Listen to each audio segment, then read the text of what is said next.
हाँ जी। Good evening, सत श्री अकाल। कैसे हैं बच्चे? वॉइस मेरी क्लियर आ रही है ना? तो आज के सेशन के अंदर ਆਪਾਂ कल आई थिंक, एक सेकेंड, सीपी माइनस सीवी नहीं हुआ, हीट कैपेसिटी से स्टार्ट करना है, ठीक है? तो हाँ जी, हीट कैपेसिटी बेसिकली कितनी हीट चाहिए, है ना, किसी भी सब्सटेंस को 1 डिग्री सेल्सियस या 1 डिग्री फ़ारेनहाइट या 1 डिग्री केल्विन राइज करवाने के लिए the amount of heat required to raise the temperature of a system by 1 degree. Clear? ये दो तरह की होती हैं। कांस्टेंट प्रेशर वाली CP, heat capacity at constant pressure. CV, heat capacity at constant volume. जो सीवी होगी बेसिकली वो delta U upon delta T है, ठीक है? D U upon D T बोल सकते हैं स्मॉल हो। CP delta H upon delta T होता है, D H upon D T. Clear? इनके फॉर्मूलेज हैं, ठीक है? इनके करना heat capacity constant volume, basically internal energy का change upon time, change in time, हाँ। और heat capacity at constant pressure, change in enthalpy upon change in time. इसका ये फॉर्मूला डिराइव करना अपने कोई काम का नहीं है, ठीक है? जो थोड़ा बहुत न्यूमेरिकल्स में काम आता है मैं करा देता हूँ। CP minus CB is equal to R, CP minus CB is equal to R, that's known as Mayer's formula. क्या बोलेंगे? Mayer's formula. कल के सेशन के अंदर न्यूमेरिकल्स करेंगे बहुत सारे। Mayer's formula, specific heat capacity, basically ये होता है हीट को एब्जॉर्ब करना, ठीक है? 1 डिग्री राइज करना है और साथ में 1 ग्राम भी होना है। पिछले इसमें मास ही फिक्स होगा, ठीक है? क्लियर? पिछले वाले में मास फिक्स नहीं था, इसमें मास फिक्स होगा। Heat absorbed upon rise in temperature upon mass of sample in grams. Clear? Molar heat capacity, इसमें 1 मोल की बात हो जाएगी। 1 मोल को 1 डिग्री राइज करवाना, सिंपल सिंपल चीज है। एंथैल्पी ऑफ रिएक्शन, बेसिकली इसको एक्सप्लेन करने से पहले सबसे पहले बोलूंगा कि कितनी हीट, है ना, रिएक्शन में इवॉल्व होगी, ये एब्जॉर्ब होगी, इसको हीट ऑफ रिएक्शन बोलते हैं। क्या बोलते हैं? Heat of reaction. The amount of heat evolve और absorb in reaction is known as heat of reaction. Basically इसको अगर बोला जाएगा कि ये हीट, ठीक है, इवॉल्व हुई, एब्जॉर्ब हुई, इसको कांस्टेंट टेम्परेचर और प्रेशर पे मैं कैलकुलेट करूंगा तो एंथैल्पी होती है। कितनी हीट अगर कांस्टेंट टेम्परेचर या कांस्टेंट प्रेशर पे कैलकुलेट करी जाए, दैट्स नोन एज एंथैल्पी। तो एंथैल्पी को बोला जाएगा कि ये हमारे पास the amount of heat required, ठीक है, ये basically the number of moles of reactants that completely react to give products. कितने रिएक्टेंट के मोल्स होंगे तो जो कि कंप्लीटली रिएक्ट करा के क्या बना देंगे? प्रोडक्ट्स, ठीक है? तो बेसिकली वो भी हमारे पास एंथैल्पी चेंज है। ये आप कह दोगे कि हीट अब्जॉर्ब कितनी हुई कांस्टेंट फ्रेश टेम्परेचर पे भी और कांस्टेंट प्रेशर पे भी। क्लियर? ये दोनों एंथैल्पी के पॉइंट्स होते हैं। Factors on which enthalpy depends, पहली बात फिजिकल स्टेट, ठीक है? क्लियर? अगर ये देखो सारे के सारे गैसेस, तो एंथैल्पी देखो -285। गैस गैस गैस, यहाँ पे एक लिक्विड है, सॉरी, एंथैल्पी ज़्यादा है। यहाँ पे ये गैस है तो एंथैल्पी कम है, माइनस में। अगला क्वांटिटीज, क्वांटिटी बेसिकली ये हमारे पास अमाउंट ऑफ सब्सटेंस पे डिपेंड करता है। सिंपल बात है, अब चीज़ ज़्यादा होगी तो ज़्यादा अपने पास एंथैल्पी लगेगी। क्लियर? ज़्यादा एंथैल्पी होगी तो ज़्यादा ही, बेसिकली मैं सिंपल बात बोल रहा हूँ ना, कि ज़्यादा हमारे पास हीट चीज़ चीज़ ज़्यादा होगी तो ज़्यादा डिपेंड करेगी। अगला मैं बेसिकली बात करूंगा एलोट्रॉपिक मॉडिफिकेशन।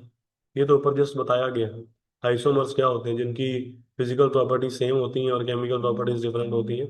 एलोट्रॉप्स, जिनकी फिजिकल डिफरेंट है, केमिकल सेम है। एलोट्रॉपिक मॉडिफिकेशन बेसिकली, एलोट्रॉप जैसे कार्बन के होते हैं, डायमंड, ग्रेफाइट, फुलरीन, सन, डायमंड, ग्रेफाइट, बक मिनिस्टर, फुलरीन डायमंड के होते हैं, सॉरी कार्बन के होते हैं। और बक मिनिस्टर फुलरीन की सबसे छोटी रिंग कार्बन 60 की होती है। 12 पेंटागनल, 6 हेक्सागोनल रिंग्स होती हैं। ठीक है? एंथैल्पी एलोट्रॉप से डिपेंड करती है, अलग अलग एलोट्रॉप्स पे की अलग अलग एंथैल्पी होगी। क्लियर? फॉर एग्जांपल कार्बन है या डायमंड है, अलग अलग टेम्परेचर पे डिपेंड करेगी, टेम्परेचर बढ़ाने से एंथैल्पी बढ़ती है। बिल्कुल। Conditions of constant pressure and volume, basically वही बोली है कि मैंने क्यू वी डेल्टा यू के बराबर है, कांस्टेंट वॉल्यूम 50 बार बोल दिया, इंटरनल एनर्जी के बराबर चलेगा, कांस्टेंट प्रेशर डेल्टा एच के बराबर। कैसे निकालनी कोई भी चीज़? थर्मोडायनेमिक में कुछ भी निकालना है सर, प्रोडक्ट माइनस रिएक्टेंट्स करना है। एक ही चीज़ में रिएक्टेंट माइनस प्रोडक्ट आएगा, बाकी हर जगह बता दूंगा आपके लिए। कोई भी क्वेश्चन आ जाए, प्रोडक्ट की एनर्जी माइनस रिएक्टेंट की एनर्जी, प्रोडक्ट की एंथैल्पी माइनस रिएक्टेंट की एनर्जी, रिएक्टेंट की एंथैल्पी, है ना। एक गैस की नेगेटिव स्टेट में एंथैल्पी हमेशा जीरो होगी। नेगेटिव स्टेट जहाँ वो फॉर्म होती है, जैसे H2Cl2, है ना। थर्मोकेमिकल इक्वेशन, ये एक ऐसी इक्वेशन होती है जिसके अंदर सब कुछ गिवन हो, जैसे बेसिकली इक्वेशन गिवन है, साथ में उनकी स्टेट भी गिवन है, साथ में उनका टेम्परेचर भी गिवन है। बताया भी हुआ एक्सो है कि एंडो है। Clear. Delta H negative, exo positive, endo बताया हुआ। एंथैल्पी ऑफ फॉर्मेशन, बेसिकली एक मोल कंपाउंड को अपने एलिमेंट से बनाने में कितनी एनर्जी लगेगी, वो एंथैल्पी ऑफ फॉर्मेशन होती है। क्लियर।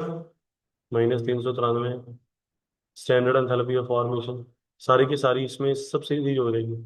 एक मोल बनाना है बट सारी की सारी स्टैंडर्ड स्टेट्स में होंगी। स्टैंडर्ड जैसे ये देखो, आप आपको पता है कि H2 गैस में ही होती है, H2 की स्टैंडर्ड स्टेट लिक्विड है, गैसियस नहीं।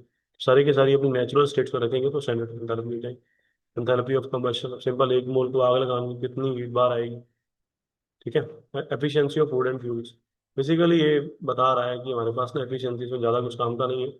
यही है कि हमारे पास कोई भी चीज़ अगर बेसिकली मैंने किसी की भी हीट वगैरह की, या किसी की भी बेसिकली मैंने एफिशिएंसी के बारे में देखना हो, तो वो एक वर्ड आता है कैलोरीफिक वैल्यू, क्या आता है, उसमें अपन निकाल सकते हैं कैलोरीफिक वैल्यू।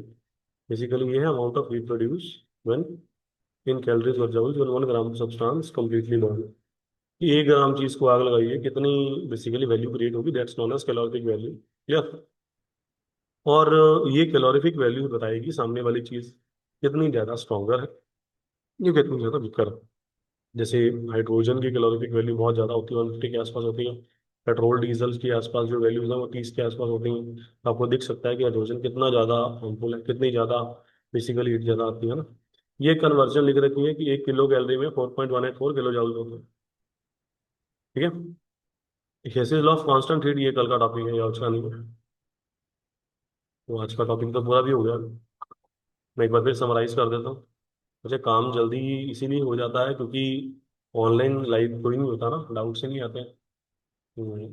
सारे का सारा टॉपिक जल्दी खत्म हो जाता है। 6 पेज करा दी, 6 पेज पे ज़्यादा तो क्या ही कराऊंगा, 7 8 9, then again 3, रोज के 6 7 पेज बहुत होते हैं। और ज़्यादा कराऊंगा तो फिर एक दिन में चैप्टर खत्म हो जाएगा, सेम बात है। हीट कैपेसिटी की बात करी, constant pressure, constant volume, volume वाला डेल्टा यू, वो फिर प्रेशर वाला delta H, CP - CV equal to R, Mayer's formula, specific heat 1 gram molar, specific 1 molar, enthalpy, heat absorbed evolve at constant pressure value. हाँ। Next physical properties, physical state, quantities. ठीक है। Next अपन बात करी कि अपना allotropic modification, temperature, conditions की बात करी, Q B delta U, Q B delta H कैसे निकालने, डिफरेंस ले लो, नेटिव स्टेट में सब जीरो होते हैं, थर्मोकेमिकल सब कुछ गिवन होगा। Delta H negative, exo positive, endo, enthalpy of formation, चीज बन रही है, स्टैंडर्ड स्टेट में बन जाए तो standard enthalpy of formation, promotion आग लगानी है ना। कैलोरीफिक वैल्यू का पता चल गया। और 1 किलो कैलोरी 4.184 जूल के बराबर होती है, किलो जूल के बराबर होती है ना। तो आज का टॉपिक पूरा होता है। ठीक है। बेसिकली मैं वही बोल रहा हूँ, मैं रोज ही बताता हूँ कि मैं टाइम देख के नहीं पढ़ा रहा, मैं टॉपिक देख के पढ़ा रहा हूँ, तो ताकि उतना भी काम, बिकॉज आपको याद है कि अगर ज़्यादा काम हो जाता है फिर आप घबरा जाते हो। क्लियर। तो टॉपिक देख के भी इतने टॉपिक्स करवाने हैं आज, टाइम की तरफ नहीं देखते। तो ये ना देखिएगा भी हाई सर क्लास तो छोटी 16 मिनट दी है, सारा सिलेबस हो जाएगा। सिलेबस बिल्कुल प्लान्ड चल रहा है, बैच छोटा है, इसीलिए बीच में एक तो भी फ्रैंक क्या होता है कि नॉर्मल बैचेज में फालतू बातें बड़ी होती हैं। कुछ डाउट्स रेलेवेंट आते हैं, कुछ इरेलेवेंट डाउट्स आते हैं, जिससे और टाइम चला जाता है। तो ये 6 pages are more than sufficient. बस आप इतना करते रहिए, मेहनत करते रहो, प्रैक्टिस करते रहो। ठीक है। क्वेश्चन आपको मिल जाएंगे। ठीक है। Thank you so much.